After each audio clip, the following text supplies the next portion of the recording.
मराठा आरक्षण उपसमितीचं अध्यक्षपद राधाकृष्ण विखे पाटलांनी जरांगेंना फोन केल्याची माहिती मिळते। राधाकृष्ण विखे पाटलांनी फोन केला होता, आम्ही चर्चेसाठी तयार आहोत, मात्र ते आले नाहीत असं जरांगे म्हणतात। तर आम्ही देखील चर्चेसाठी तयार आहोत अशी प्रतिक्रिया विखे पाटलांनी दिली।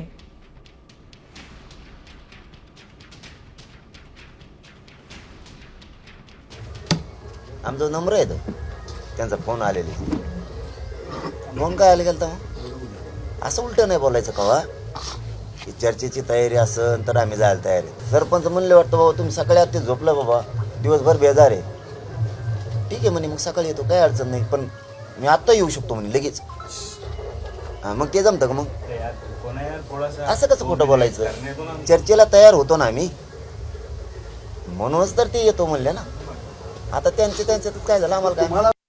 दुसऱ्या दिवशी ते या त्यांचा मोर्चा निघण्यापूर्वी मी त्यांच्याशी माझं प्रत्यक्ष बोलणं झालं नाही, पण त्यांच्या सहकार्याशी बोलणं झालं होतं आणि माझी तयारी होती जाऊन त्या ठिकाणी, मी तयार आहे, चर्चेला येतो।